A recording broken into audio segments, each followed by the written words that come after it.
Hey everybody, I'm Jack with Future Pastimes. I'm the designer of The Adventures of Conan, a dice game set in the Hyborian Age. And in this video, we're going to be looking at another ally card that can be used in a 3 or 4 player game, and that is for Valerius. So Valerius was the captain of the guard for the Queen of Conan. He hooked up with Conan on some adventures and helped him out, but with any ally in a Conan adventure, they're not always as helpful as they could be. So that's the nature of an ally in this game. So Valerius has his light green and dark green side, so it's 2 different abilities. We're going to take a look at those. For the dice pool, the core dice, Valerius is using the light green. So that's the light green with the dark green symbols, as opposed to these. Some of the allies will have these. So Valerius doesn't use these dice. We'll never use them. Still has these as the general or secondary dice. So that's the core. It's going to be 2 of each of these. And what's the difference, you may ask? They're pretty similar, but these light ones have got a ship, whereas the dark ones have got a thief. So pirate versus thief.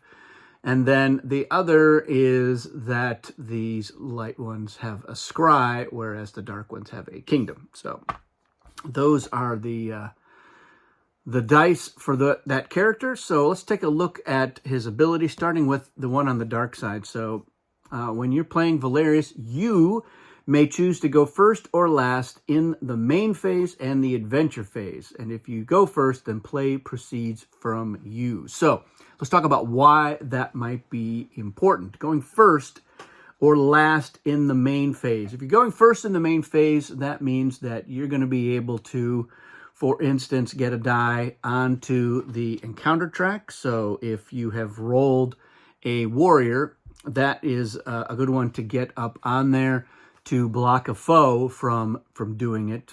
They may still be able to, but if they've only rolled 1, then you're going to be able to get in there and prevent the foe from really screwing over you and Conan. And the other thing is that maybe you want to be able to take the first action on the map itself, moving Conan somewhere, maybe before a challenge token can be moved to where you are or placed to where you want to go. So there's going to definitely be reasons why you would want to go first. And in terms of going last in the main phase, it may be that you want to get Conan a chance to move you somewhere so that you, as the ally, can move Conan into an adventure kingdom. Or Conan moves you to a kingdom where you can then spend dice to move up on an achievement track. So there's a couple of different reasons why you may want to do that.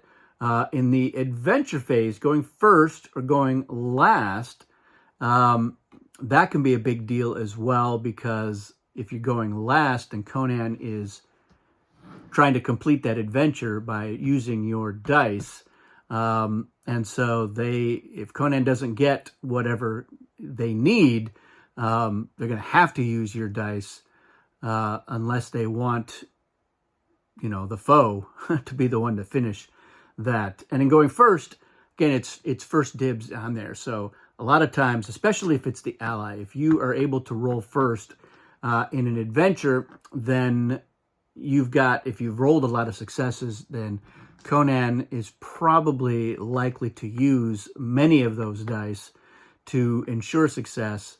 But the other thing that it lets you do is if Conan doesn't use all of your successes, then it's going to be you that they check first after Conan's roll, and you might get to complete that adventure with unchosen dice. So it's going first in the adventure is a big advantage. So that's what that does. So let's take a look at what the other side is. So that is the light side. So it says, if Conan cannot complete an adventure after rolling, you may immediately re-roll your unchosen dice, and Conan may use any applicable results. So this is very helpful for Conan. It's good for you because you're getting points per die, and this will be great if it's an adventure that's 2 or especially 3 points per die. because the alternative here is if you weren't able to do this, then there's going to be that check-in. And it could be that the foe is going to be able to complete that adventure. They'll get the card and only their dice will score. So Conan is going to be very grateful to be able to take advantage of your ability. And it's just good for you to get points. So those are what the two different effects are. So it's very different from a lot of the other characters that you can play, in particular, the different allies. So Valerius is a pretty good guy.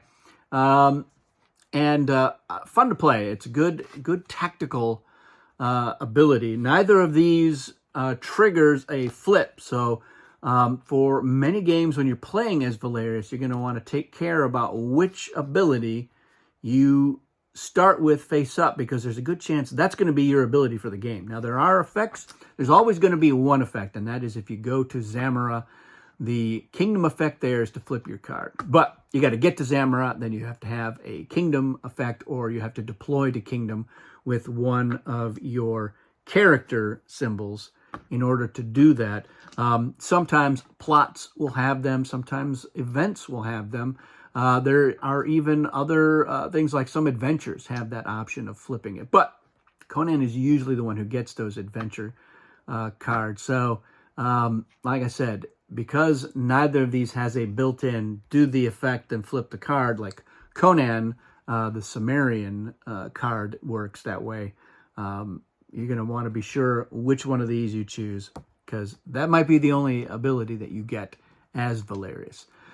That's how Valerius works. Let me know if you have any questions about it, and I look forward to seeing it in action. The Adventures of Conan will be available supposedly in January. So that's it for this one, everyone. Thanks for watching. We'll see you again soon.